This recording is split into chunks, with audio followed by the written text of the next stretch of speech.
Welcome to the podcast of destiny. Today's podcast is brought to you by the Acquisition Wars, because that is hilarious to me. How are you guys today? Boy. How are you guys? Boy. Stop it. Just answer the question. Boy. I am okay. Good. It's been a while since we heard from you, Dark Red. Yeah. Boy. Hoy. Are you okay, Spirit? Boy. Stop it before I actually slap you. I will call the police. You don't know where I'm going to slap you. I'm going to slap you in the thigh. I bruise easily. Exact. No, you don't. No, the fuck you don't.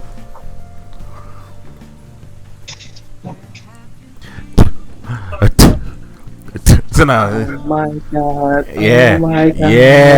Yeah. Anywho, so a lot of interesting things has been happening lately in the world. We got what some people are calling the acquisition wars. How do you guys feel about these acquisitions that these companies are making? Except Nintendo for some reason. I mean, as far as Microsoft, good. Maybe they can clean house. Sony, who gives a shit? Why you say that? What? I mean, who cares? Like, yeah. Just fucking. What they get? Bungie? You said what? Yeah, Bungie, don't right? play. I don't play Bungie games. Yeah, they just bought Bungie. I mean, the only literally thing, and as I said before, I'm like, okay, they've made what, Halo, and then discount Halo. Yes, they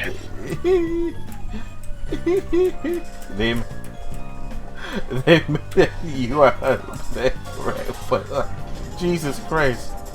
But why though? Why you gotta be like that? I mean, the truth is the truth. That is true. Oh wow! I got this game called Clone Hero. It's actually pretty funny. All right, it's making noise in my background. I don't need that noise. All right, back to what I was saying. So yeah, so far, yeah, you're right. You don't play Bungie games, and a lot of people don't play Activision games. So, I believe it was our Blackened Angel that said one thing that actually was hilarious. He said when Xbox bought Microsoft, he was like, "Who cares? No one's going to. It's not going to be noticed for another couple of years anyway." Yeah, it may not be noticed for the next couple of years, but a lot more benefits with Xbox buying Activision. Hopefully, Phil Spencer gets in there with a broom and dustpan and cleans house. Yeah. Start over from scratch. We don't get a Call of Duty every year. God, please. Yeah. Bi-yearly or every 2 years, please. So they can actually, I don't know, make a good product. Pretty much. They make a good product. They, kind of stop the nickel and diamond 110%, which would, kind of increase their, longevity, as I say, because people are getting annoyed with their bullshit. But other than that, like Spirit said, like, what does she care? She doesn't play any of those games, so it's almost to her almost like a what? Don't you play Crash? Yeah, she plays Crash Bandicoot. Yeah. No, it's not Crash I'm thinking about. She does play Crash. Or is it Crash? Crash is No. She plays Crash and Spyro and all that good stuff. Yeah. But as I said, what is it gonna do in the long run for someone like her? And the answer is absolutely nothing. It's not really gonna change anything with her. It's pretty much just going to. It's gonna be business as usual I was seeing comments. People was just, I guess, saying that the only reason why I guess this would be good is because I guess Bungie's good. Like their two games. I don't know. They may have made more, but again, I don't really know or fuck with Bungie like that, so I don't really know what else they've had on their plate. But people was just saying, oh, they got a company that knows how to make first-person shooters or something. I guess I don't really know. Yes, they know how to make good shooters. I was saying, and I don't know if Darkwave would agree with me, give them Haze 2. Huh? How about you don't ever mention that name ever again? Listen. Haze 2, man. No. Haze. It'd be a Halo. Oh, okay. They can make a game called Horns. No. Oh man. I thought I would have got you with that one. Think about it. We can get Horns reach. No? Horns reach. No. Yeah, instead of the Spartans, we're the Valkyries. Huh? Wait, no. Our Spartans? No. Instead of... I am an idiot. Never mind. Don't worry about me. I'm just thinking out loud. But yeah, no joke. These acquisitions are actually becoming hilarious to me. Simply because on the opposite end of the spectrum, Nintendo is the only company that does not give a fuck. And every time I see this shit, and I say this again, Nintendo's literally just chilling. They're like, "Oh, y'all buying each other out? Oh, damn. Y'all have fun with that." Nintendo doesn't care about third-party support really that much, so yeah. So they're like, "Eh." They say they do, but I mean, they don't. They don't. All of their third-party games are terrible, or terrible versions of good games. While Doom is great, Doom is still, a inferior version of all the other versions of the game. Hell, I don't even gotta go far. Just what's the name of that game? Guardians of the Galaxy is shit compared. Yes. Yeah. So same thing. But yeah, unfortunately, we're gonna have to wait and see what happens in the next couple of years. Hopefully, we do get Haze 2 made by Bungie. Yeah. Think about that. But we don't get anything Haze related. But yeah. Haze needs to redeem itself. Or Bungie can do another Killzone? Okay, shut up. What? But Killzone with the Bungie teammate, they make great shooters. It's not even funny. It's not even funny, sir. Stop. The bit is dead. Oh, you're so mean. You're so mean.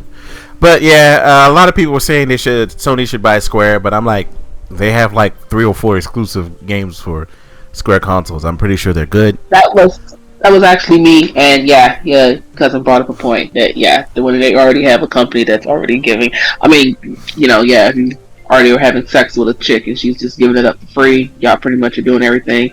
She's a good side chick. She knows her place, so it's like, I don't need to wife you. Yeah, so it's almost like pointless. Yeah, my vote because the president or whoever for Sony said that there will be more acquisitions and stuff like that to come within this year or whatever like that. So I was probably saying, who did I say? I said Konami, and who else? There'll probably be a bunch of no-name studios. There'll probably be a bunch of small studios that get bought. Yeah. I forgot who was on the fucking list. Activision is a big purchase, though. I'm not gonna lie. I'm not gonna fake that shit. That was a big purchase, but at the end of the day, no one cares. I mean, the only thing, again, I don't know. Maybe it's just because I just don't play.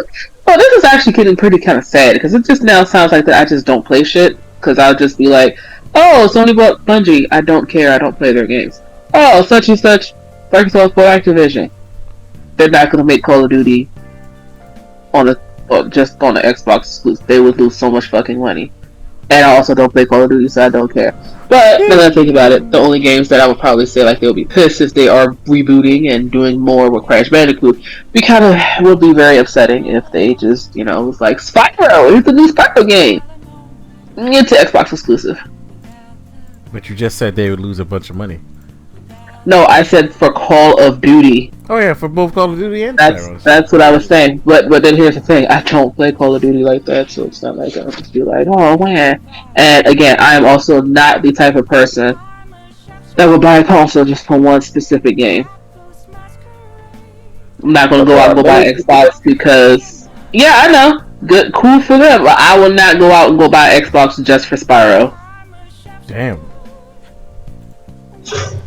Like fuck Spyro. Damn, that's cold hearted. That's cold hearted, homie. Cold blooded. That's cold blooded, homie. It's cold blooded. Anywho, well, yeah, I understand what you're saying. I wouldn't go buy a whole console for one game either. But oh yeah, I just said Konami. Okay, so I just only said Konami, and it said Bandai or Capcom. I honestly would not. Or EA. I'd buy Konami. Bandai, Capcom, or EA. I said not to buy it. They should not buy EA. I said they should buy Konami.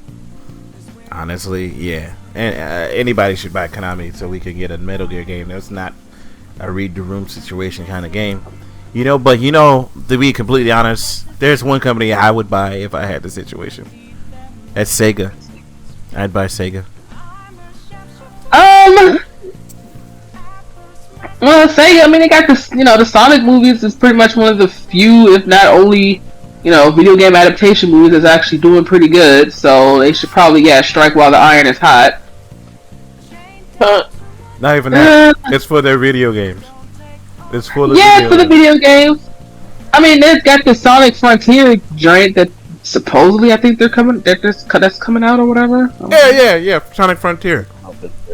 Yeah. I don't know how that's gonna be. I really don't know. I have not seen a good Sonic game. 110%. I bet you. And strike me if I'm wrong on this, Darkwave. It is a boost formula game.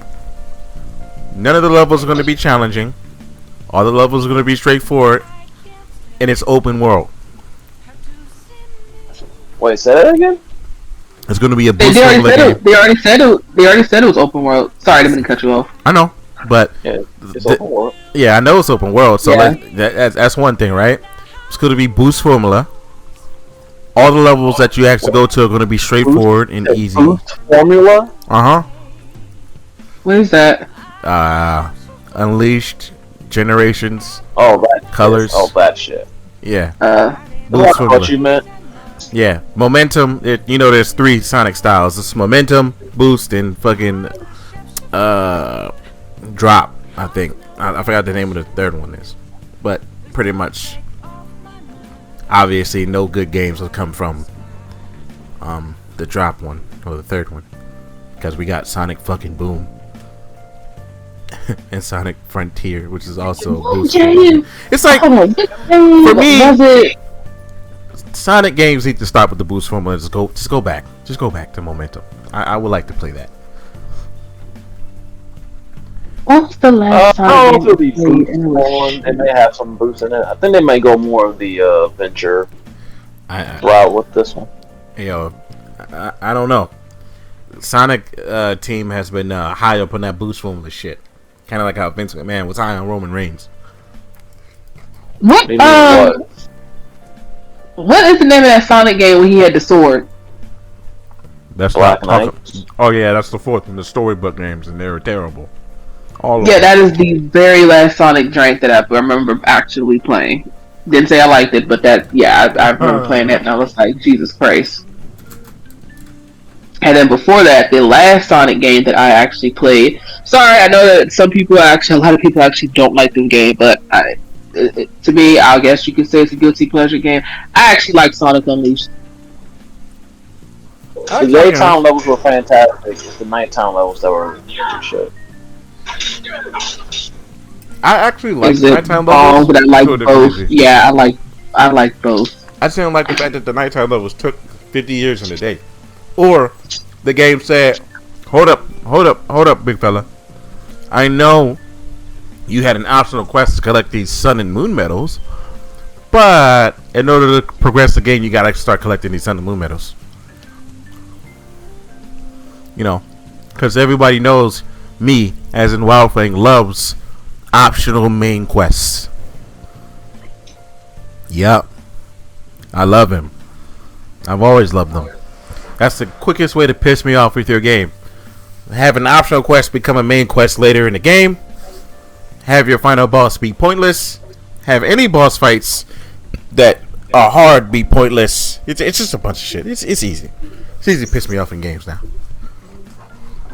But Sonic games at this point, if I would take over the Sonic team, I would literally, again, walk around with a newspaper, and every time they come up with a new fucking idea, I slap the shit out of the person, probably stomp him in his desk, to the point where, he's probably going to be almost injured and out of work for a while, and tell everybody else to work on one of the titles, and let's get the game perfect, kind of like a Sonic Adventure style, or because I like Lost World.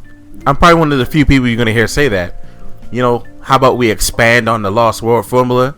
Not just change it, 50 seconds after, because, every Sonic game, they change it up. And the person that suggests classic Sonic being the game, he instantly gets a sucker punch to the dick in ASAP. He doesn't get a chance to finish his thought. Hey, do you think we should add That's all you would hear. You just hear me knock him out.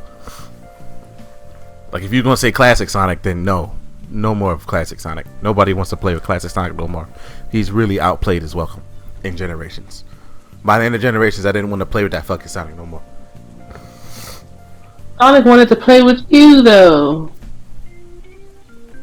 That don't. It sounded so wrong. Yes, it did. Yeah, Moving on. So about these acquisitions, right? Do you think it's going to affect the gaming world too much? Not right now. But no.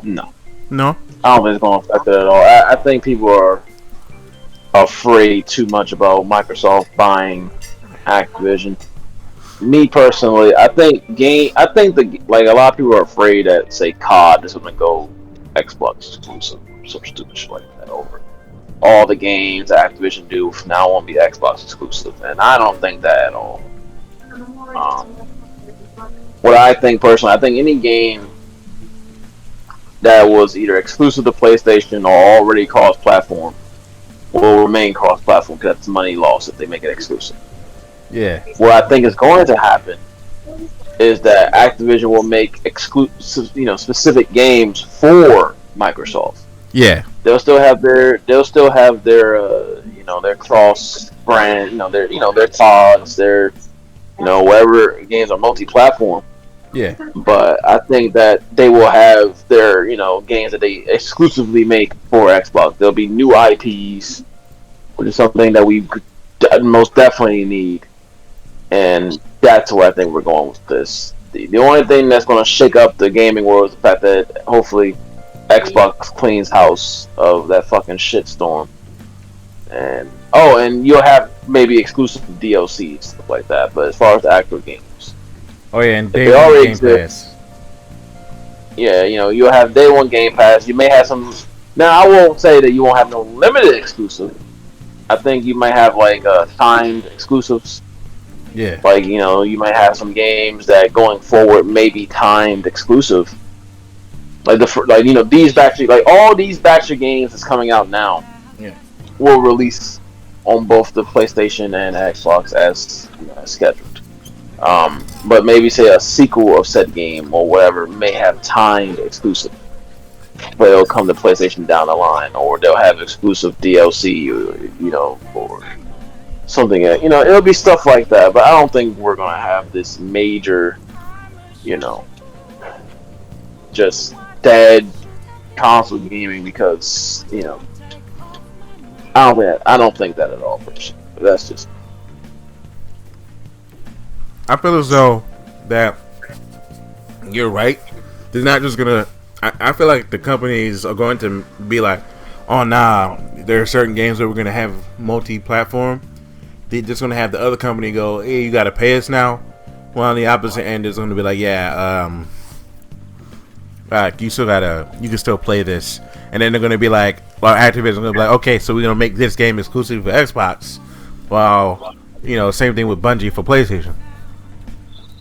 But at the end of the day, it's kind of sad that Nintendo really is not going to be affected at this by in the slightest. This is starting to get a little sad in my book. Well, I mean, no, never mind. I won't say anything. It just says the state of the other two companies when Nintendo's like, I don't care. Well, that's because Nintendo makes the majority of their games in-house. Like, yeah, they have some third-party support, but I mean, Mario Kart 9 is already in the works and all that other kind of stuff. So that you already know people's about to buy Mario Kart 9. Pokemon Legend Arceus is already out and stuff like that. Here, there, certain stuff that's kind of pretty much going to sell itself. Yeah. Not saying that Nintendo only has just Pokemon and Mario games, even though that's 90% of the games I have on my Switch. But yeah. Yeah. What the fuck else do I have on my Switch? I do have a question though. I had Monster Hunter. Oh yeah. I do have a little bit of a question though. Are you guys getting sick of open world games like me at this point? Yes and no. I've been sick of them for a while now. Okay, I was just making sure I wasn't the only one. What would you say in I say yes. I say yes and no because I say yes because every single game does not need to be open world. Now Pokemon Legends, I will give that one a pass because it actually brings something different to the whole Pokemon formula. Because quite honestly, that was getting just very, very stale. Very, very, very, very stale. So it brings something. It's been stale for years, for almost a decade now. And it just brings something different to it. Another example, Horizon. Legit, if they would have not said that Horizon 2 was open world, I kind of would have been like, but y'all made the first one kind of open world, so now y'all just gonna take that away. That kind of goes back. So that makes sense for that. But I'm not. I had them be like, hey, here's a complete open world Mario game. I would just say, okay, no. Now we doing too. Now that's doing too much. Like, I don't know. It's kind of the thing where again we are in the era of open world and reboot remasters. This is unfortunately the era that we are in. Not just with video games, but also with movies. Of course, not open world movies because that makes no sense. But just reboots and them redoing stuff or whatever. And it's the same era that we're in with video games. We're in the reboot, remaster, open world era. There are three types of games, and I'm gonna piggyback on what Spirit said here. There are the remasters or completely reboots. You have your FF7s out there, your Demon Souls, and your Spyros, your Crashes. You have your open world games of Days Gone, Horizon, Pokemon Arceus, Assassin's Creed, etc., etc. The third game are Souls games. Your Code Vein, your Dark Souls. These are the games that are populating or oversaturating the industry quite a bit. And open world to me is becoming to a point where anyone is just doing it for the sake of doing it. They say open world and that's supposed to sell the game. Meanwhile, you get to the game and the open world is bland, the open world is empty, the open world is boring. Days Gone looking at you. And quite frankly, I am kind of over open world games. There are too many games doing it that don't need to do. I don't need an open world game all the time. I don't.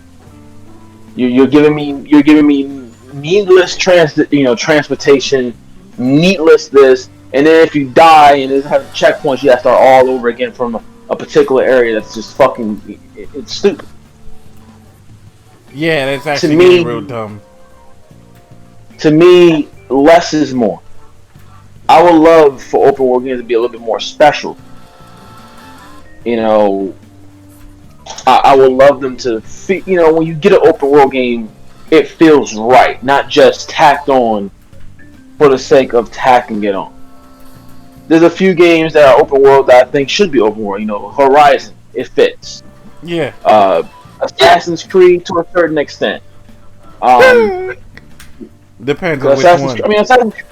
Assassin's Creed's always been open world. One was open world, kind of. So it depends on it depends on. I think Assassin's Creed, it starts open world. It expanded. It expanded a great deal. But they were always open world. That's fine. But games that didn't need to be open world. I mean, Dynasty Warriors didn't. Interesting concept. It didn't need to go open world. Mario doesn't need to go open world. Hell, even Sonic. Even though you had Sonic Adventure 1 back on Dreamcast, which was, I wouldn't say true open world, it was more sandboxy. But the Mystic Ruins was probably the most open of the open world in that Sonic game, and I don't think it's a small area. I don't think we need an open world Sonic. I think this is Sega's attempt to try to grab some type of interest into the product. That's just my opinion. But it's oversaturated. I wasn't on the podcast last time, but I remember I posed a question. Yeah. What is influenced more? The Souls genre or the open world genre? And in some ways, I want to say Souls, but in some ways I want to say open world, because everything is doing open world. Now most of them are sequels. Dying Light, it's a sequel that was already open world, but it's just. I get what you're saying, and my answer to that question, because we did talk about it. My answer to that question, I had two of them. Because that's a loaded ass question. My answer pretty much was open world negatively, freaking Souls games positively. That's why I'm saying they do influence. Both of them influences the gaming world, but one does it more positively than negatively, and the other one does it more negatively than positively, and it's actually agitating the shit out of me. Like, prime example. What's funny though? What? We say that Elden Ring's coming out, and Elden Ring is not only a Souls game, but it's open world. Yeah, and the reason why I don't care, kind of like how. So when Breath of the Wild first came out, you was probably like, "Oh shit, it's open world! Oh my god!" And then it came out, and you're like, "Oh great, this is a fantastic game. Weapon system could be better, but it's a great game." Yeah, but then again, Breath of the Wild. Oh. Let me ask you something, Wild Thing. Yeah. So I've been going through the Souls games, Demon Souls, and I played the Dark Souls Remastered for my first playthrough. Yeah. Would you consider Dark Souls Remastered open world? No. Because you just go wherever you need to go. You go where you need to go, but it is a connected world, and there are levels. It's just if you go to the wrong spot, you're gonna get your ass handed to you if you don't know what you're doing. That's most open world games. Look at Xenoblade Chronicles. You can walk. You see level 3s and 4s.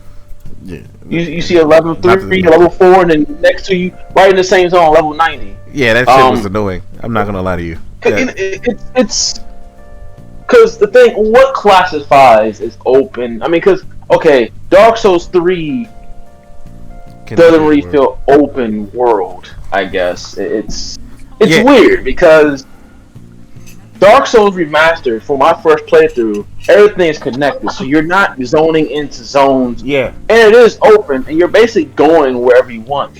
Now, I don't really call it. I guess I wouldn't call it open. I'll call it more of a sandbox. Yes, connected. The one I would say for the 3 Dark Souls games is it's a connected world. Same thing with Sekiro and Bloodborne. While Demon Souls is not a connected world, it's literally level based on a literal basis. Demon Souls is level based through and through. what the question was or whatever? I'm guessing is you consider an open world game where pretty much it's kind of like Skyrim, where it's like, okay, here's the introduction to the game, here's everything, here's the main quest, and here you go, have fun. You don't even have to touch the main quest. You can go do everything else but level up, have fun. Yeah. You can even do all this stuff, kill all these dragons, get the best armor and stuff in the game, and oh shit, yeah, there is a main story. Alright, you can go back to it whenever the fuck you feel like it. Yeah, and I mean, that's what people consider open world, I guess. Yeah, and the funny thing is, Skyrim is one of the good ones. It's one of the good open world games. Breath of the Wild. Breath of the Wild is also another good one. There are many good open world games, but the problem is there are so many bad open world games. Or, I want to say bad, boring. A lot of Ubisoft Ubisoft that's the ones. problem with open world. Yeah. Yeah. A lot of these, that's the problem with open world. Open world can be decent. I'm going to use a Biomutant, for example. It can be a decent game. The game can play fine. The mechanics of the game can play fine. The voiceovers can be great. The graphics can be amazing. But if your open world is boring, empty, and it feels like just menial tasks, like Red Dead Redemption 2 in some ways. Yes. Red Dead was great, but that open world was empty 90% of the time, and it was just there for you to travel for about 45 minutes to one fucking area. Oh my god, don't get me started on Assassin's Creed Odyssey. And kill animals on the way. Fuck. When an open world game does that, everything else is non-void. It's irrelevant. I don't care how good the graphics are, the gameplay, the story, the voice acting, whatever. If that open world aspect of the game is any way, shape boring, or feels like I am just wasting my fucking time, while I just fucking fast travel, then to me it's a failure. If I don't feel like, if there's an open world, then yes, everyone fast travels. You know, when you're doing a story quest, you just want to get right back.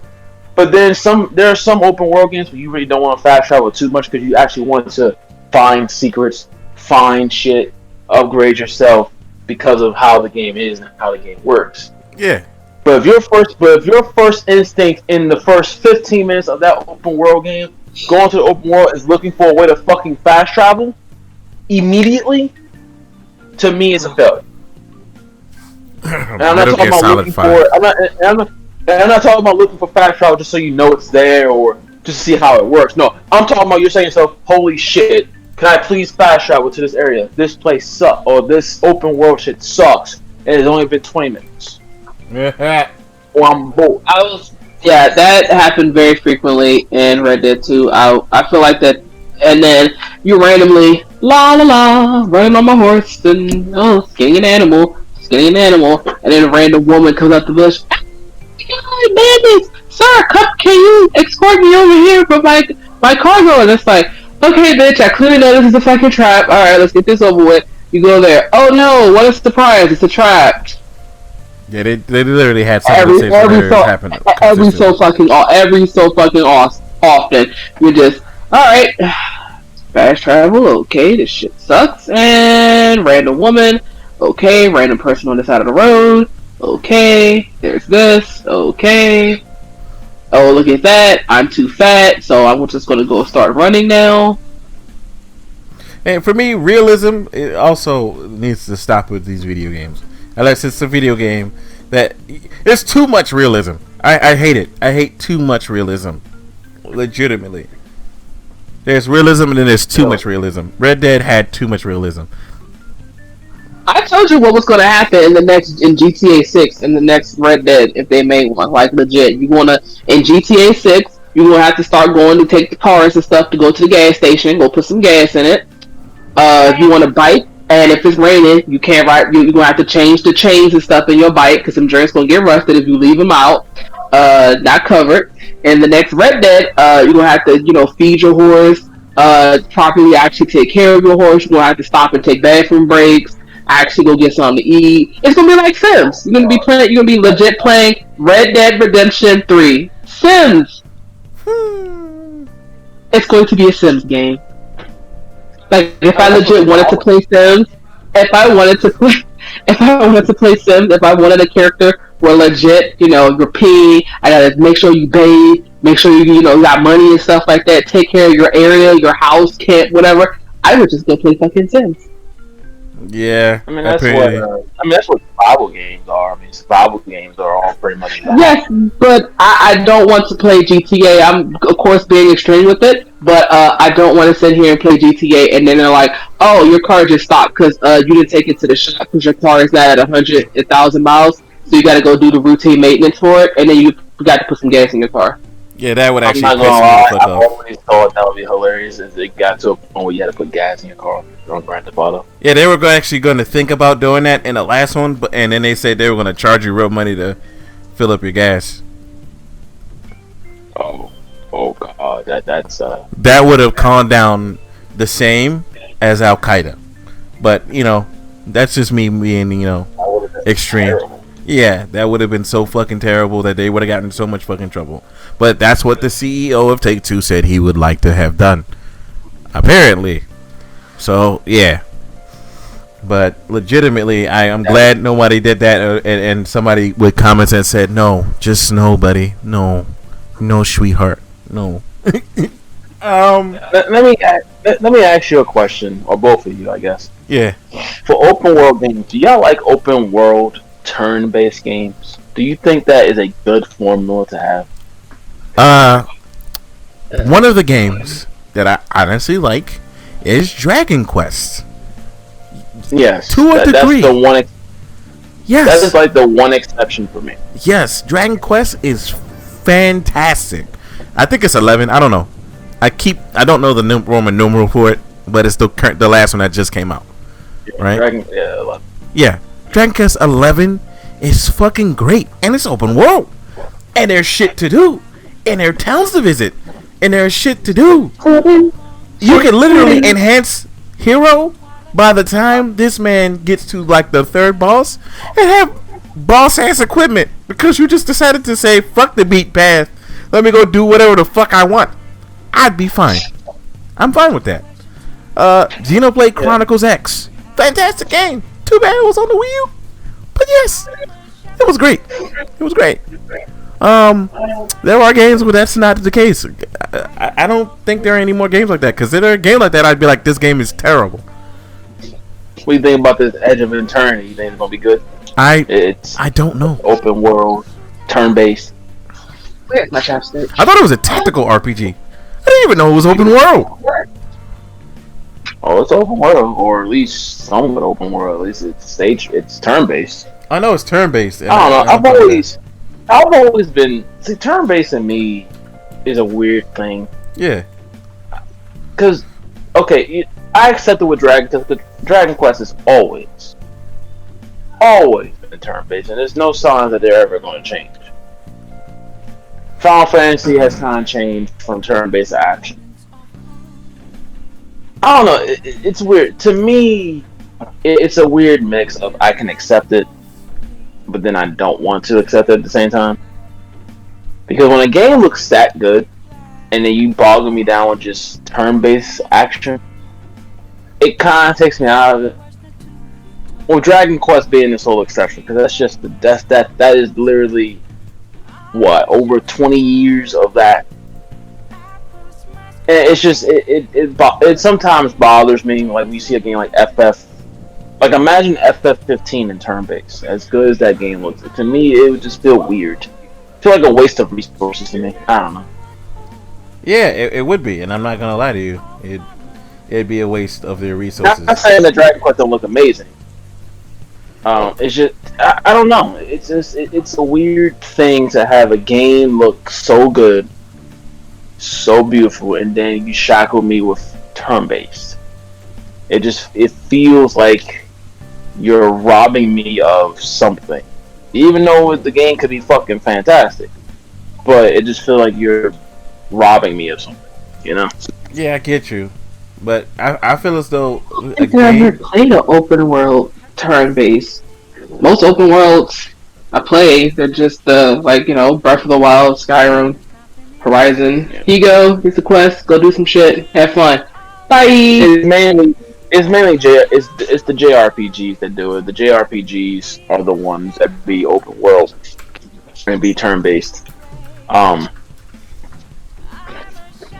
And like I said, not saying they're bad. They just feel.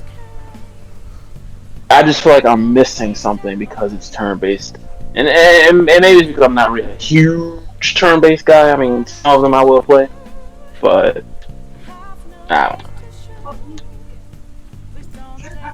Yeah, for me, the biggest enemy of open world games, Ubisoft has nailed it. They nailed it. Let's make an open world with nothing to do. Make it similar across various games. Make it annoying. Add a leveling system for no fucking reason. Talk about Immortal Phoenix Rising. No, Immortal Phoenix Rising is okay by my standards. From what I've seen, they don't have. Does Immortal Phoenix Rising has levels for enemies? Yes. Hold on. Let me remember. Continue what you were saying, and I'm gonna come back to this. I have to remember, actually. Ubisoft has made the same fucking game for decades now. Literally, Assassin's Creed after 4, every game had levels to enemies, which makes no sense. It had you climb a tower, and the open world. Hold up. And the open world is too fucking junky. Literally, all of their games have been doing that. Even Far Cry. Yeah, when you mean like the level of drink, you mean like how you were saying like in Origins and shit. So like you go to a certain area and like the enemy will have like a skull, and you like, but bitch, I just like sniped you in your head, or like I just stabbed you in your neck, and then they still don't die. Yes, legitimately. Yes. Yeah, Immortal. Yeah, because Immortals is. Remember, I said Immortals is literally a Greek Breath of the Wild s style Assassin's Creed. Yep. Okay. Yeah, they had that too. All right, but yeah, and nothing pisses me off more than in a game about stealth, where I have to get leveled up by defeating enemies. But realistically, and if you know, I don't know if anybody doesn't feel the same way. If I make a game and I have a sniper rifle, fully loaded, hollow point bullets, all that shit, and they aim at your head and you shoot me, and I shoot you, and you're like, okay, he's right there. Something is fucking wrong. You're not a stealth game anymore. Just make a fucking RPG. Shit, that's so annoying. We want to be more RPG so we can milk, nickel, and dime the bullshit. And I'm like, fuck your game. Like, Ubisoft never can be consistent. It's either the game is either junky as shit with the open world, Unity, or empty as shit, Odyssey. And unnecessarily fucking big. Jesus Christ, I hate Odyssey's open world map. Fuck, I hate that game. I love it and hate it simultaneously. Yeah, Valhalla was also not huge, not as big, and then they had a dream where it's like, here, you can also go to this little whole separate ass area. Go to England, you can go to this area. And I'm like, why would I want to do that? Hey, you can do some more shit. Why would I want to do that too? Hey, you just threw 4 axes at this man's dome. He's not dead. Okay. Assassin's Creed, everybody. But people wonder why I always say Assassin's Creed 2, and Assassin's Creed 4 are the greatest Assassin's Creeds of all time. Like in Assassin's Creed 2, you said what? My favorite Creed was Brotherhood. Yeah, Brotherhood is one of the greatest. So is 4 to me. But, and you know the funny thing about 4 and 2 and fucking 3 and those 3 games? If I had a gun, right, and I aimed it at the person, they'll die immediately if I shoot them. I miss those days. I'm just confused because games are talking about like, realism and stuff. Okay, if you want to add realism in it, okay, then have it where, guess what, if I'm legit sniping somebody in their fucking dome piece. Or, again, I'm going to go back to Valhalla's Drake. Eivor has a move where legit, you can, throw 4 fucking axes, and the last axe that you throw, you jump in the air and eat that bitch. And I am throwing 4 axes at someone's dome piece. Why is this person not dead? But I have 3 fucking beers and I'm drunk. Yeah. Like, I understand your point of sitting here saying, well, I mean, then that would just make the game, easy and stuff. Okay, then guess what? You That's not can't your job. go. It's not your job. That's not right. That's not your job. And it's also like you can't have certain aspects and pick and choose what levels of realism that you sit here and want. Hey, you just had 3 beers. All right, now we're gonna sit here and blur up your vision, shake up the screen. You can't walk properly. You're gonna keep stumbling, and then if you have maybe another one, all right, you're gonna black the fuck out and be somewhere with no clothes and shit on. Which makes sense. Which happens in Skyrim. That happens in Skyrim. Because then that's a whole other quest. That happens there too. It was like a fucking cult and shit. Okay, you want to do all that shit, but then again, in other cases, snipe people, shoot you with a fucking bow and arrow in your face, and it's just like, you with a bow and arrow in the head. yes, and they still run to you with a fucking bow and arrow and launch in their dome piece. It's like, bruh, what is happening? Super confusing. But then you want to have the aspect of Red Dead 2. Yeah, you can sit here and shoot people in their face. Okay, well this is going to take chunks of their health down. But hey, you ate too much, so you're fat. Your Arthur is now fat, so yeah, you can't run fast. Your stamina's gone. Or hey, you're not feeding your Arthur enough, so he's skinny, and then the wind blows, it's cold, and you can't you can't aim properly. Yay! So I shoot somebody in the face with a fucking shotgun and get the fuck out of here. Hey man, they tanking. They tank. To this day, shit like that doesn't make any sense. And because I heard you, but like, dude, again, if I have a shotgun and I pump it in your face, that's what games like The Division was terrible to me. The Division is a good game, but the one aspect that I will never get over is how the fuck are you a bullet sponge? It's not like that game's like Destiny or Halo, where armor, shit like that, you're wearing alien technology, shields, shit like that. Fine. There's no possible fucking way that a guy in a mask can take loads of bullets to the face and live to tell the tale. I am not able to shoot you in the face with a shotgun and you like, ha, and you continue fighting me. You're going to be you are having an illusion if you think you're still going to be fighting me after I shoot you in the face with a shotgun. You're literally hallucinating to yourself. You're having a flashback. You're having a midlife crisis.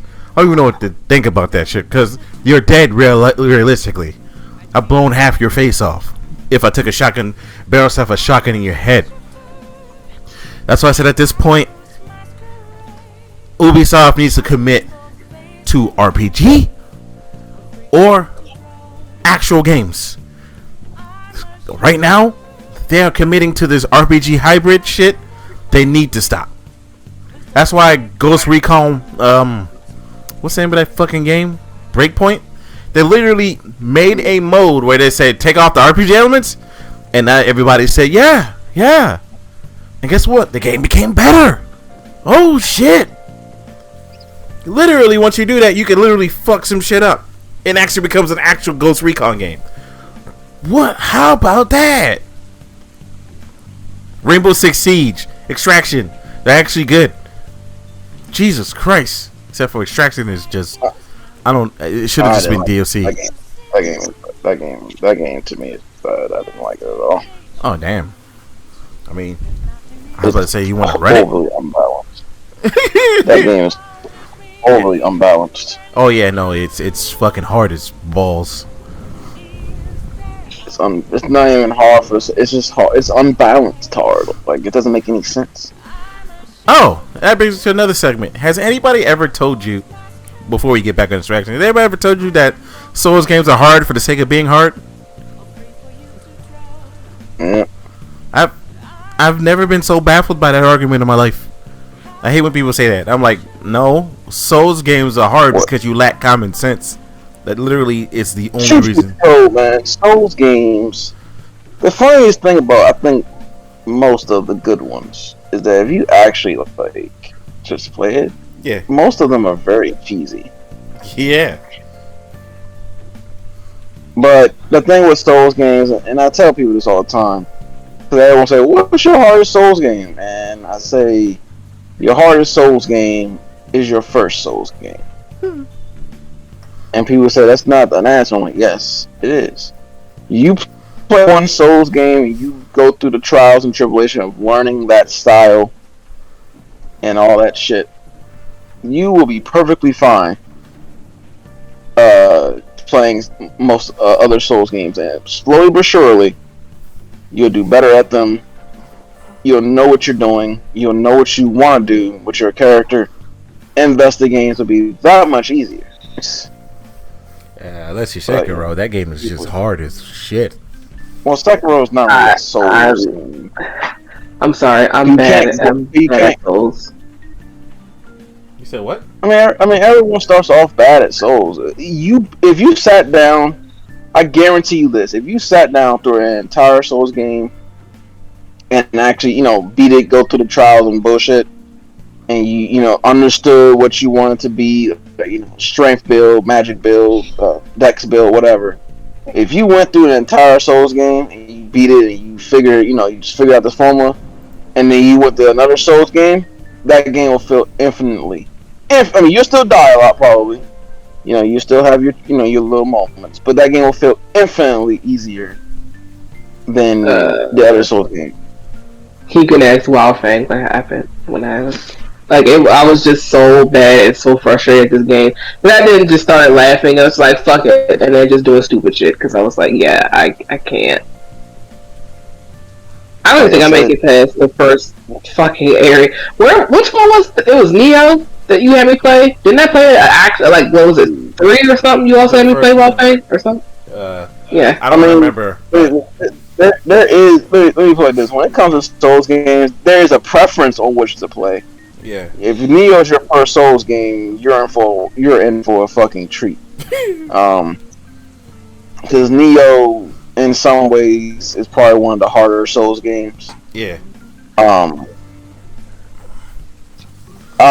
If I had to pick a Souls game to start with, even though you can go either with Demon Souls Remastered or a remake, Dark Souls 3,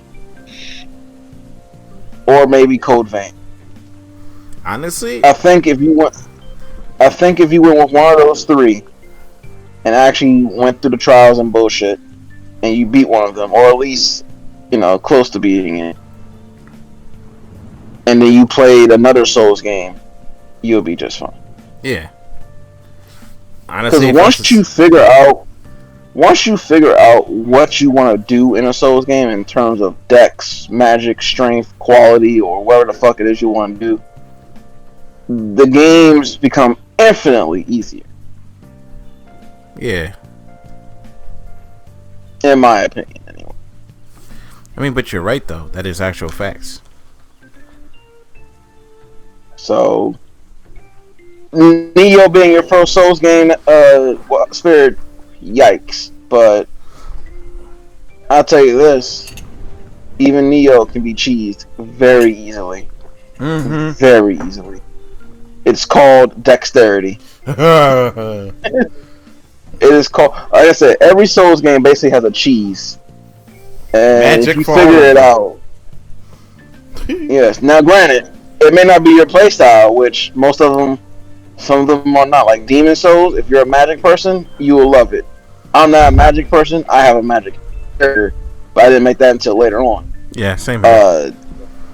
Fucking Code Vein, I mean, you have a partner with you, enough said, and it's easy to overlevel in that game. Oh yeah, it's super easy. When I beat Dark Souls 3, overpowered. Dark Souls 3, be a power master, you're pretty much good to go. Or Dex in that game is pretty damn good too. Yeah. So, in Dark Souls 1, strength build all the way. All the time. So, I think, like I said, I think you would appreciate them more once you, really played a decent one first before. Like I said, Neo being your first one, or being one of the ones you played first. My God, I'm sorry. Couldn't even get out the first area. I mean, Neo's brutal. Yeah. Neo is brutal. But like I said, even that game, you do a dex build, aka Ninja, and that game becomes trivial.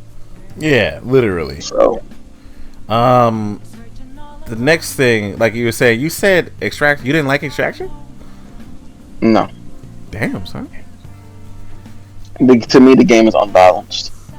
Oh, damn. Shit just pops out of nowhere, and then and the health system in that game is so fucking terrible. It is retardedly bad. I do not like that health system at all. You get like what 2 health things on the entire map, and it doesn't even give you health back. It gives you like some blue bar shit that drains down. You take so much fucking damage. The guns are fine. You know you're losing your character. I mean, it's an interesting concept, but the fact that they can get injured and you have to switch off, to me, let me play this. If you play with 3 people, it may be better. I only play with 2, me and my friend, and to me, that game was just horribly unbalanced.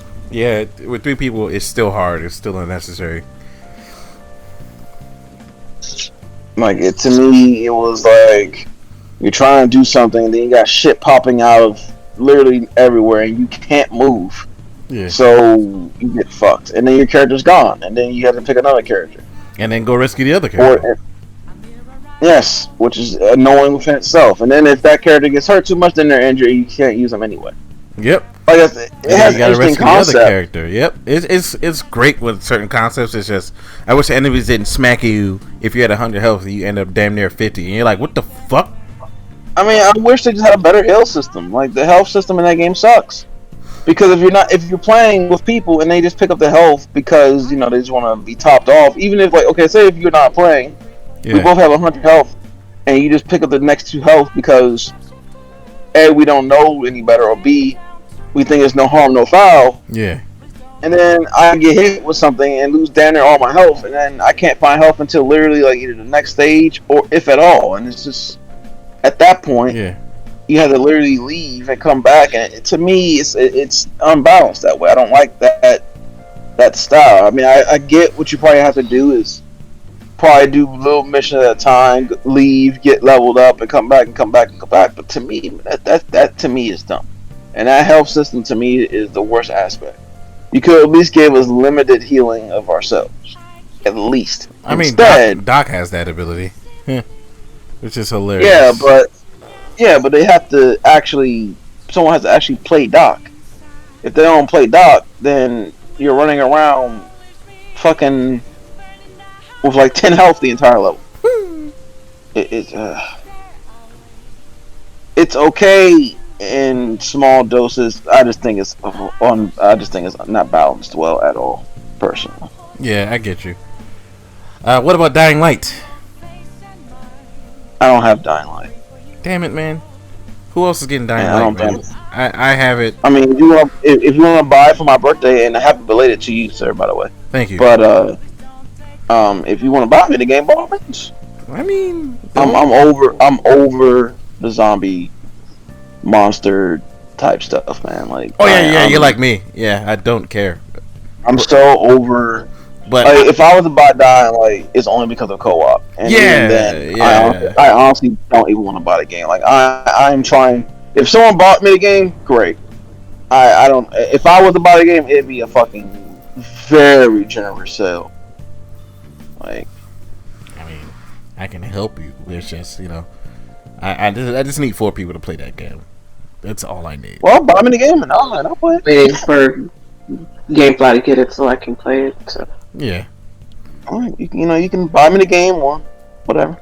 I ain't buying you the game. I said I will help you buy the game. Help me how? Like, I will give you 30 out of 60. Like, that's me helping you. I mean, that's a generous sale. Yeah. I'd buy the game for $30. Yeah. You would just have to be like, yeah, let me know. And in fact, don't you sell it at your Target? Or you can just buy a PSN card. Whatever, I'll just give you a $30 PSN card randomly. I mean, and then watch that, and then ask him when he's playing the game, and then he's like, "Nah, I already used it on Sifu or something else." No. If someone gives me a PSN card towards a certain game, yeah, I'll use that PSN card towards that game. I'm not that much of a jackass. Actually, the thing is, I have a $50 PSN card. I got it for my birthday. I'm just debating if I want to use it for Elden Ring or Shifu. I haven't decided yet.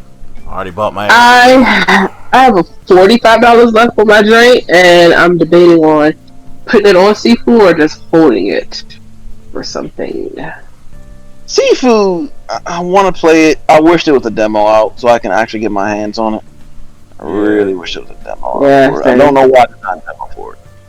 I just want to play it before I buy it. Because it looked good. Yeah. I've seen people play it, but I want my hands on it. I don't know. We'll see. I get what you mean, too. That's the fucked up part. I get it. Well, like I said, you want to contribute to the Keenan Darkwave Dying Light fund, by all means.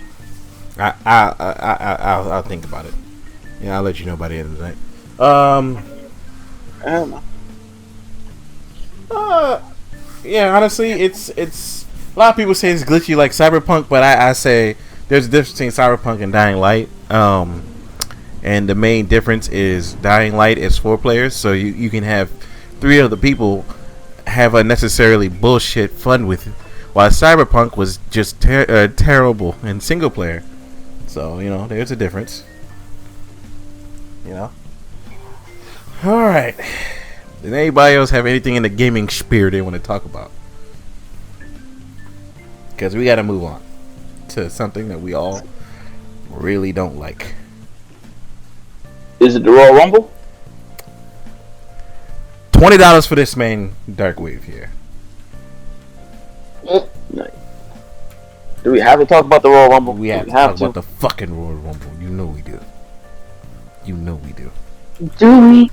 Yes. Do we though? This would be a really short podcast if we don't talk about the Royal Rumble. I mean, do we? Listen, I can stumble it right now. Sasha Banks should have won based off her attire alone.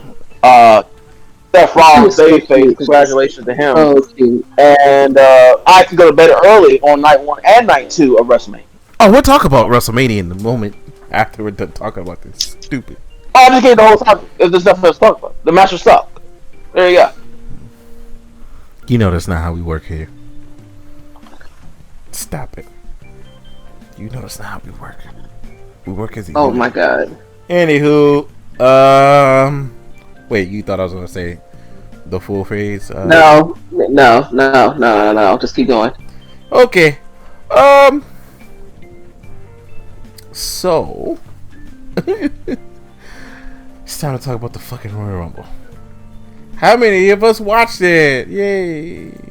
I was forced to watch it. Do we have? Oh God! Yes, we do. I was forced to watch it. Okay. Today's Royal Rumble topic is brought to you by Shane McMahon, hosting and booking the whole Royal Rumble. Yay!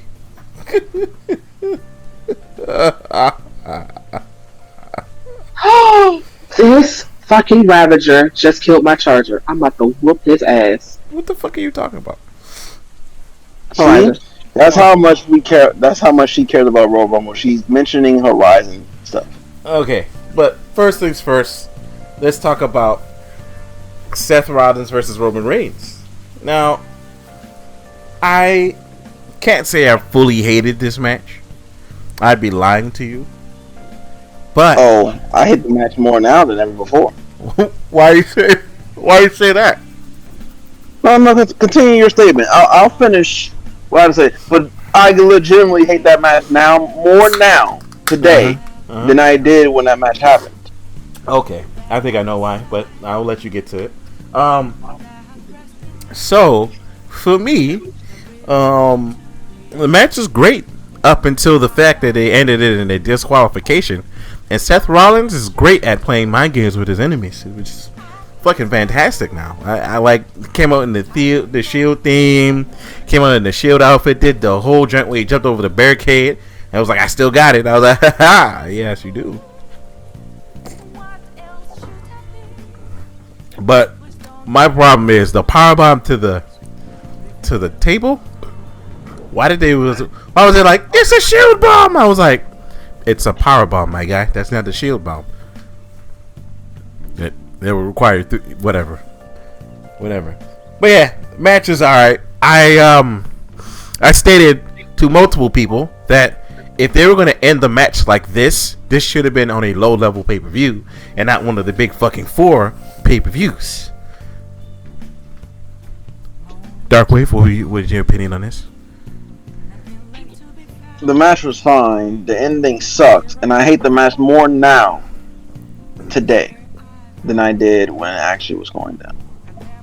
Why? So we did this whole in angle with this chair, right? Yeah. You know, Roman beating Seth with a chair. What was the point of all that? I don't know. Oh wow. Correct me if I'm wrong. Is Seth Rollins won the match, right? Yes, he did. So logic dictates that he should technically get another shot. Oh yeah. Right. But I'm next. Instead, everything that happened between Roman Reigns and Seth Rollins is like just brushed to the side, water underneath a bridge. Correct me if I'm wrong. Seth Rollins got mutilated by a steel chair, and you're telling me Seth Rollins is supposed to just going to sit there on Monday Night Raw and just let it go, right? And then enter the Elimination Chamber match. And go into an Elimination Chamber match, a match that he's going to lose because we're not going to pin Brock Lesnar twice on the road to WrestleMania. Ooh. So instead of giving us Rollins and Roman and having Roman beat Rollins or whatever you wanted to do with that match, because I don't know, you did a fuck finish, so you would think it's going to lead somewhere. Instead of doing that, you put Seth Rollins in an Elimination Chamber match for whatever reason, and then Roman Reigns is facing Bill fucking Goldberg for literally no reason, when there was a storyline right there coming out of that match. So everything you did here, from the moment you introduced Seth Rollins as Roman's challenger to that Royal Rumble match where he got the shit beat out of him with a steel chair, and it leads to nothing, is wasting my time and insulting my intelligence. Which now knowing the call of Saudi Arabia, pisses me off that match even happened at the Royal Rumble. Yeah. What was the point? Yeah, it kind of was. If you were going to do this, why have Roman not just put Seth to sleep? Exactly. Instead, why have Seth beat Roman by disqualification? Which now validates Rollins' point. Roman versus Rollins always wins in title matches. So once again, Rollins wins, he just doesn't win the title. So what was the point of all this? Where is this going? Where was it going? Just for Roman to beat Seth with a steel chair? That's your grand finale. Seth is getting back what he did, but Seth is the babyface here. So what's the point? Seth's a babyface now. So how is this a conclusion for this feud? What, Seth guys comeuppance? Seth's the babyface. Babyface don't get comeuppance. Yeah, it's not long-term booking. No, so you can't use that excuse. Like they're not doing anything at this point because he's going to Elimination Chamber for Bobby Lashley's belt. So now at this point it's almost like, what was the point of that if we're just going to move him on to Bobby Lashley? Instead, I figured they did the fuck finish so they can do the match in Saudi because Roman needed a challenge. What? I would have been fine with that, yes. Knowing Seth was going to lose the match, unfortunately. Oh. We knew he was going to lose. Oh, yeah. And the funny thing is, I would like to give a shout out to Spirit Stradamus, who predicted every single fucking match, down to how it was going to end before it happened. Literally predicted the fucking show was predictable. Once, all you need to see was Roman keep his belt. Once he kept that belt, the rest of the show was listen. I saw Roman keep his belt. I said, watch, Roman is going to sit here and fuck over Brock Lesnar. Brock Lesnar's going to lose his belt. Bobby's going to win it. Brock Lesnar's going to enter the Royal Rumble match. Brock Lesnar's going to win said Royal Rumble match. The thing that I slightly didn't predict. I did not predict, of course, Ronda Rousey coming back. I actually predicted Asuka coming back. But then as soon as we saw Ronda, you was like, okay, obviously Ronda's gonna fucking win it. Fuck over Bianca again. Fuck over Sasha again. And I also saw what slightly predicted, not during this one. I said, I guarantee you Ronda's not even gonna go fucking with Becky Lynch and stuff. She will work with Charlotte. And yep, made an announcement. Yeah, she's gonna go challenge Charlotte. Which is so stupid. According to her logic, Becky Lynch is beneath her, so that's why she's not challenging her. Funny thing is, Ronda was leaked to come back like a week before the Rumble. So once they said that, I said, okay, I know who's winning the Rumble. Yeah. The Rumble was terrible. It made no sense. We're doing all of this, right? First, I didn't want to do title for title. Yeah. Everyone's pushing for title, so now you put Lesnar in this match, which predictably he's probably going to win it, unless you're going to have Roman Reigns screw him again. But more often than not, maybe Roman won't screw him again. So Brock is obviously going to win the Elimination Chamber here. Not going to have anyone else pin him before he gets to Roman Reigns. That is career malpractice, and that is terrible booking. So you have that. And everything else is a waste of fucking time. Yeah. And this match is a waste of fucking time. Speaking of the Royal Rumbles, the Women's Royal Rumble had... I don't even know. First of all, Mickie James was great. I loved her. Ivory was there. Brie Bella, Nikki Bella. I was more like, why? Lita, unfortunately, because of what happened, he was like, oh, she's going to challenge. What's her name? And it so happens that's what's going to happen for some fucking reason. Becky Lynch versus Lita. Yay.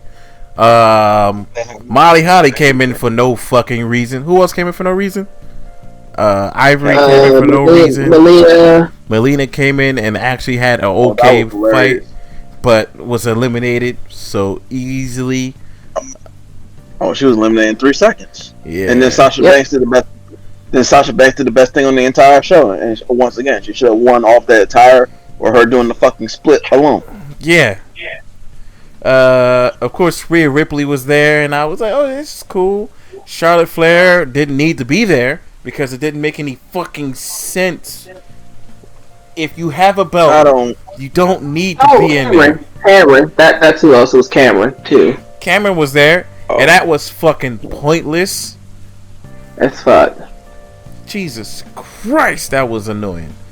But here's the thing: if they didn't release, I don't know, Ember Moon, Toni Storm, Tegan Knox, like a lot of these other women and stuff like that, you could have actually had women to sit here and put in the fucking Royal Rumble instead of sitting there and having to borrow the Impact Women's Champion.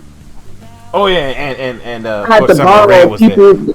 One of the people had to borrow fucking people, retired women. Now, this is not me not saying nothing to give, Michelle McCool, whatever, they still look good for their age. That's not the point.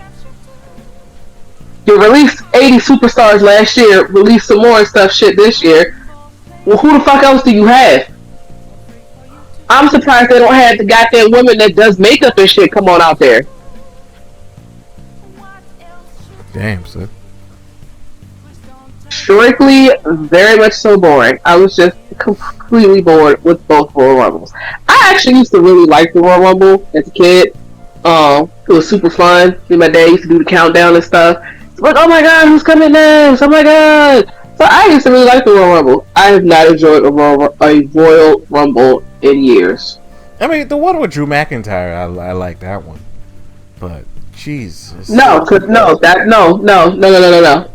one I was not. No, because that literally it started off with shit. I'm not gonna lie to you. That was the one. That was literally the one, if I can recall, that pretty much Vince McMahon was like, all right, so Block. So here is all the list of the superstar. Pretty much damn near almost every superstar, except for I think maybe like Ricochet and Rey Mysterio, has already been released. It's on that list of superstars that have been released last year. Talent that is buried, and look where they're at now. Released. That literally was a, hey, fuck you guys, I can't do this, so I'm gonna just have Brock Lesnar come out and then just fuck over more than half of my fucking roster. Literally, that whole Royal Rumble was completely pointless. You could legit just, it just did one, try to do a proper rating, feel good moment, and have everybody that Brock fucked over. Oh, he fucked over Ricochet in like 4 seconds. Oh, he fucked over this person. Oh, you're not gonna sit here and bitch. Keith Lee, he got bitch. Like, come on now. Literally, it was just for that one feel good ass moment for Drew McIntyre. And then what ended up happening, like months after his fucking title reign, after he got the belt, we got tired of him. Who again? Hey, man. And that wasn't Drew's fault. That was not Drew's fault. That was because they don't know how to fucking book baby faces. He was telling us all the stories. Huh? I said he was telling us Scottish stories. Don't you remember? Yes, Scottish reading rainbow. Yes. Yeah, that was pretty funny. And he did have a terrible feud with Randy Orton. That was just bad, yo. That was like his just shit terrible. Was downright made no sense. And he had this shit where he put him up against fucking Goldberg and stuff, where you're like, you don't respect elders. Bitch, he was there helping out old asses when Randy Orton was RKOing y'all and killing y'all. Like, what? but we're supposed to we're supposed to forget stuff. We're supposed to forget. Oh yeah, we are supposed to forget. Yeah. Good old Goldberg.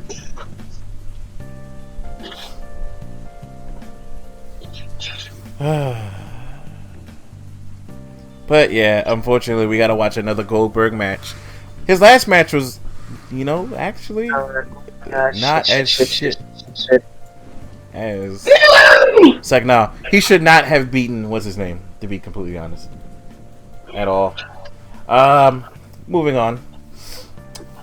That the female Royal Rumble was better than the men's. I'm not gonna lie, but that Ronda Rousey entrance literally pissed me off. As soon as she came there, freaking Spirit was like, "Up, there's the winner of the Royal Rumble right there." And I was like, "Well." This next match was Becky Lynch versus Doudrop, or Piper Niven, as she used to be known. I don't know why she's not changing her fucking name back to Piper fucking Niven, but because she's being a good Samaritan. She's being a good person.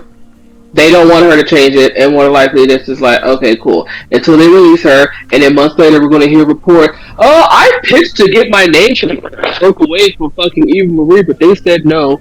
So it's the same thing, because it's the same thing with Eva Marie. She just came on and was like, yeah, well, I'm not going to bad talk WWE, because, they provided me with an opportunity, this and that and that. I'm just not going to bad talk them, it is what it is. And then there's other people that's just like, fuck y'all, middle finger up y'all asses, eat my butt. Yeah. That's very explicit. Yeah, but legit, and it's the saddest shit to me is that Piper Niven carried the fucking match. It's just her opponent is, at this point, I think Becky Lynch has gotten lazy because she's. Yeah, that's why that whole situation. No, get back on the charger. Stop. Sorry.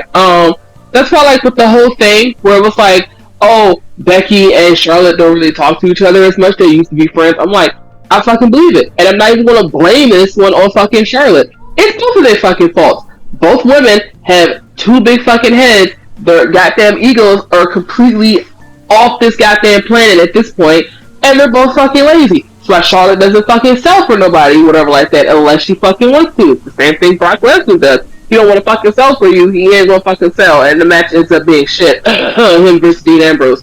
But he can sit here and have a good match when he wants to. Him, AJ Styles, him and Daniel Bryan, those were some good matches. No, hold up. I don't even like Brock Lesnar, but I actually did enjoy that match. Hold up. Let's be honest.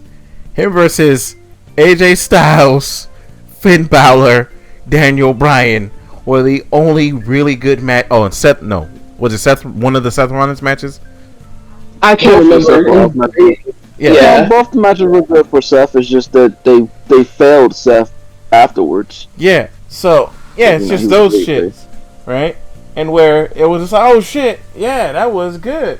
That was actually pretty good. Other than that, every match this man's in, I'm legitimately stupid bored. Jesus Christ. Suplex. Charlotte, right? Who was the last Charlotte match that actually was like somewhat kind of? I think the last one that comes to my memory was the one at where she beat fucking Oscar Street. I hated the fucking ending, but I will admit, yeah, I was paying attention to shit like that to that match. But in a lot of her other matches and stuff, I am legit bored. She does not fucking sell. I think that she legit has heard everyone cries around the world in the universe that she needs to stop doing the fucking moonsault. And then now the fact that it's even worse what she now does fucking Andrade's joint, and it just still even just looks terrible. It just looks, she just take it out of your fucking arsenal. Just please do something else.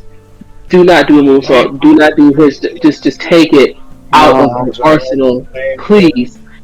I'm bored with her matches. I'm legit bored with Becky Lynch matches as well. Take it out of your arsenal, please. I'm bored with her matches. I'm legit bored with Becky Lynch matches as well. Take it out of your arsenal, please. That Hell in a Cell or something like that, I think they was in. Yeah, and that shit was so bad because it's Becky Lynch won. Hello? Rainbow Six, yeah, that's right. Yes, I'm hearing like extra stuff. Tomb Raider, that's quite fucked up. What the fuck? Hello? Darkwave. Now I'm talking about all the different shit you gotta do. Darkwave. Hello? Darkwave. Did you be buying on online?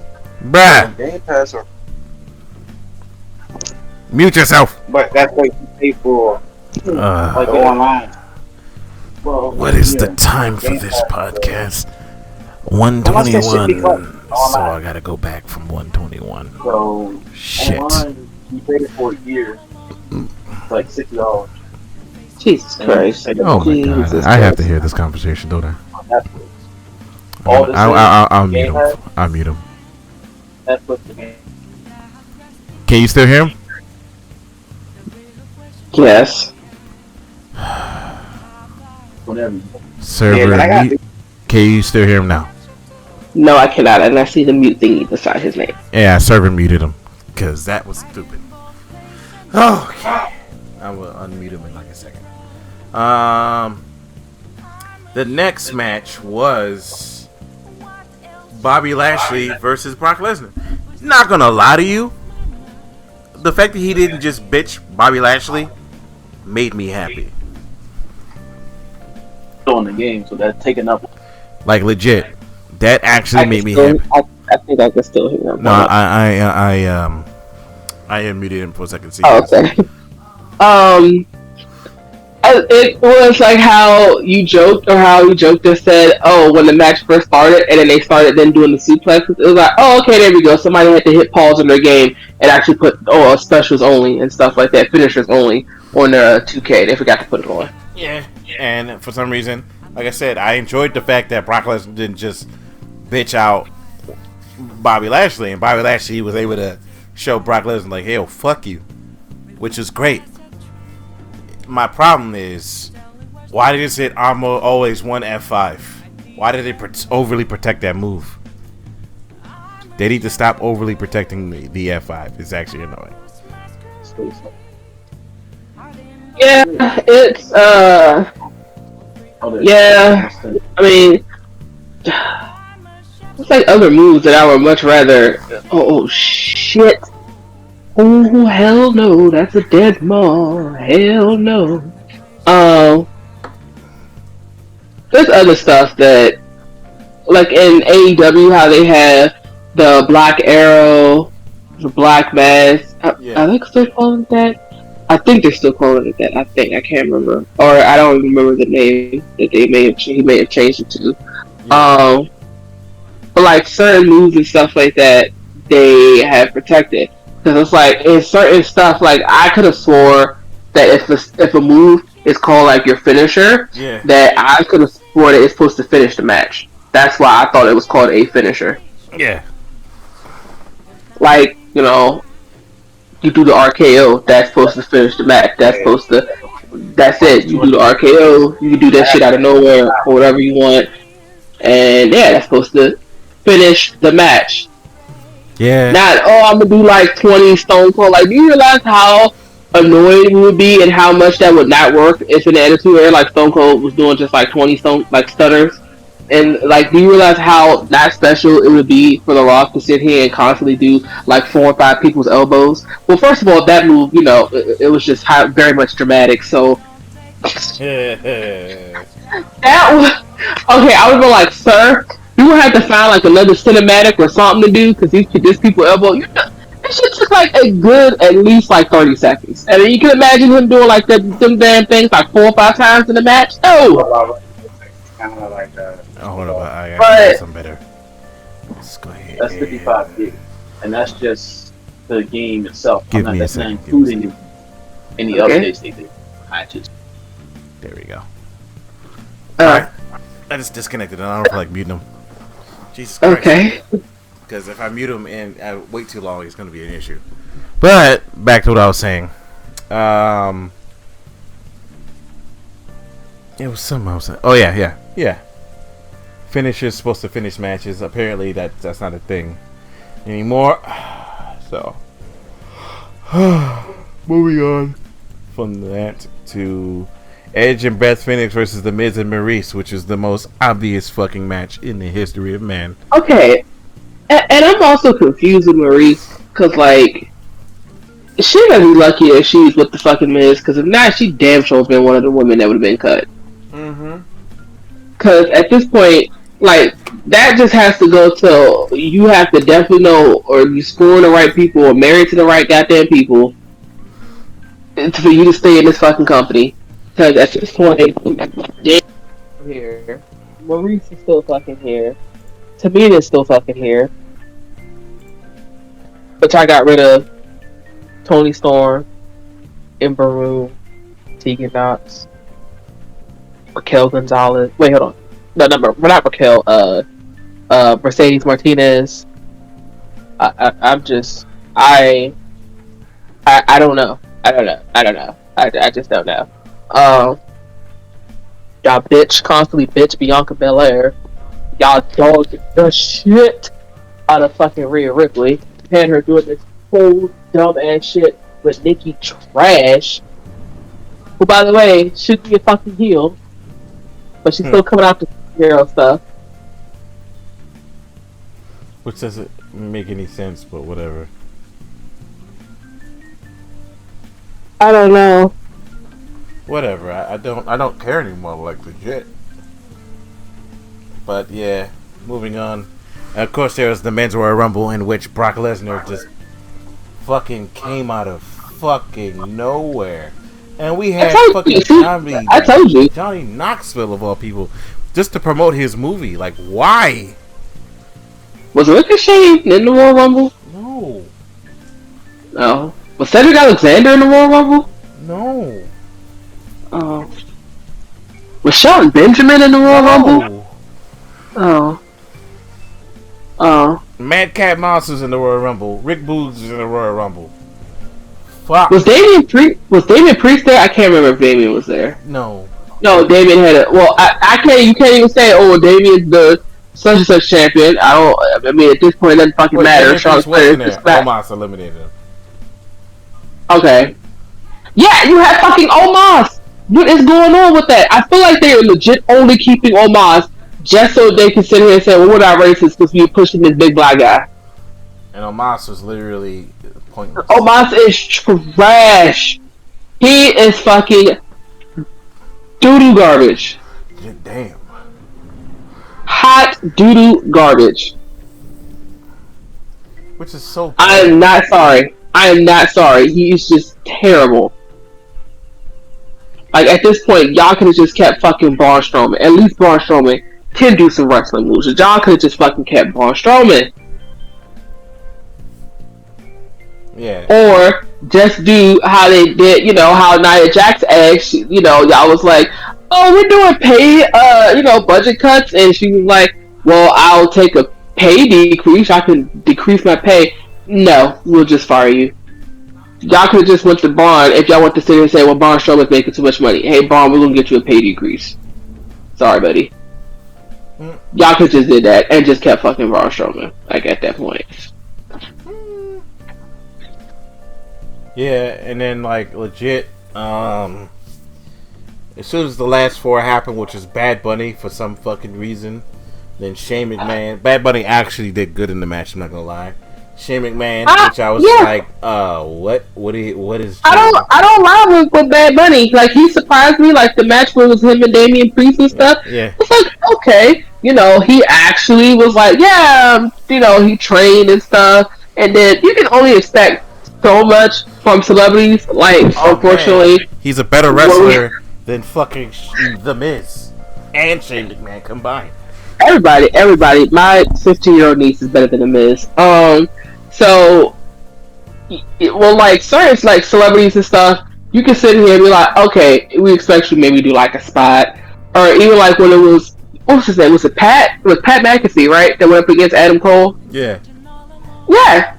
Which did pretty good. Because this man did some fucking, the spots in the War Games match was great, especially when that man did a whole ass backflip from the top rope. And I was like, Pat McAfee, I thought this match was going to be shit, but this was entertaining. This is an entertaining War Games match. He did pretty good. Bad Bunny also did pretty good. Yeah. You know, the thing that I was skeptical with Bad Bunny is because they was like, oh, I watched WWE all my life. I'm like, oh my god, here we go. Alright, just because you watched this shit. But he did fucking pretty good. He did good with Damian Priest. I was like, okay, cool. Then you get to certain people, and then it's like even the joint with like Shaquille O'Neal and Jay Cargill versus like Cody and Red Velvet.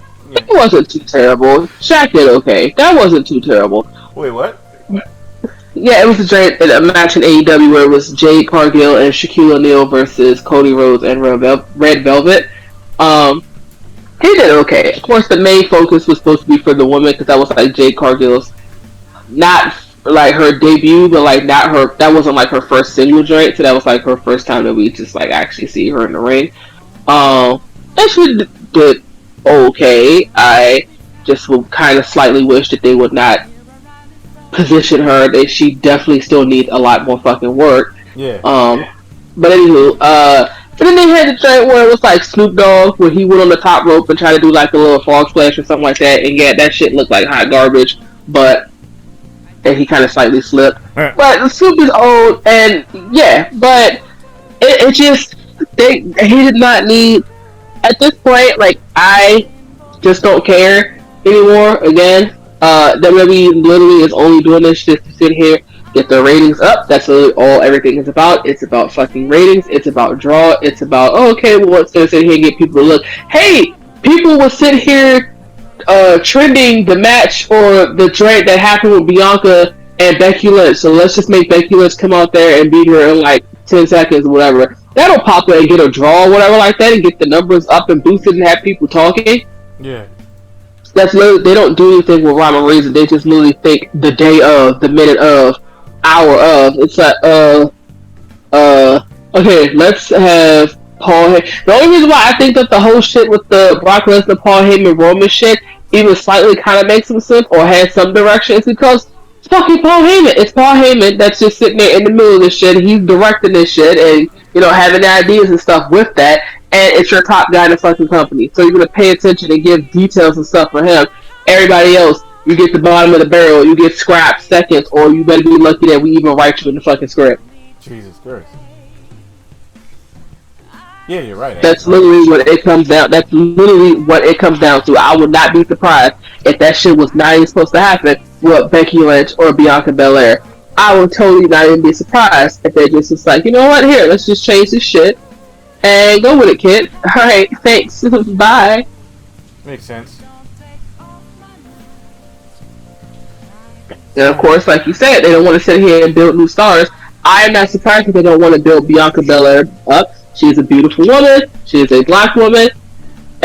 She does really good work. You know, her husband and stuff like that. They're very entertaining and whatnot. They do, you know, so stuff on the side, little PR stuff, and they look good together and whatnot. So I would not be hella surprised if Hollywood or whatever like that is not looking at them and stuff. So they don't want them to sit here. No, they don't. Nope, they don't want to lose no more people to Hollywood. They don't want people to be bigger outside of WWE. They do not want another situation where, oh hey, WWE, Bianca Belair, she's gonna be such and such in the next Marvel joint, or they're in Marvel now, they're in DC, they're in Star Wars or whatever. Yeah. Which to me does not make any fucking sense because you just had one out of the 4 horsewomen in fucking the Mandalorian and was constantly pitching that shit, but y'all don't want to lose people to Hollywood.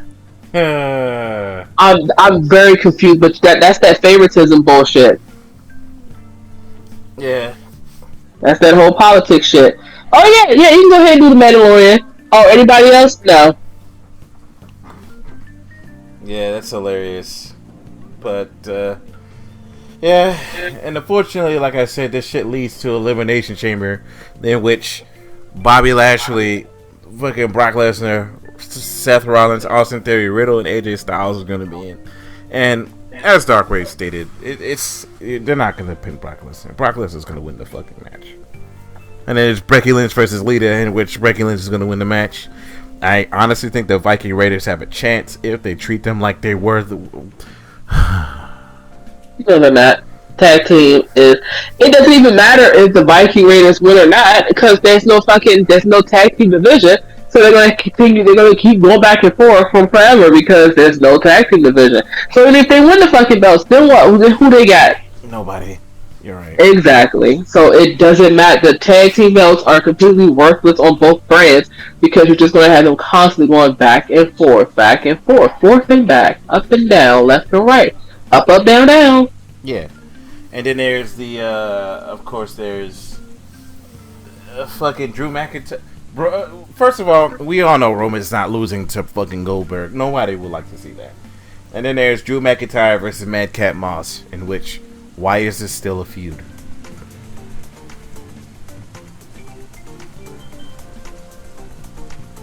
I don't know. Me don't know. Alright. I'm confused. That being said, I'm tired. I'm just gonna go ahead and call it a day. I don't think we're having a podcast next week. I don't know. Depends on what happens. If anything super happens, then yeah, I'll have a podcast. If not, I will postpone the next week's podcast and call it a day. That being said, hope you guys enjoy the very various days, and of course, you enjoy the Defeationist episodes that have been coming out, and of course episode 5 is going to be out at the end of February. That being said, everyone have a good one. I'll catch y'all later.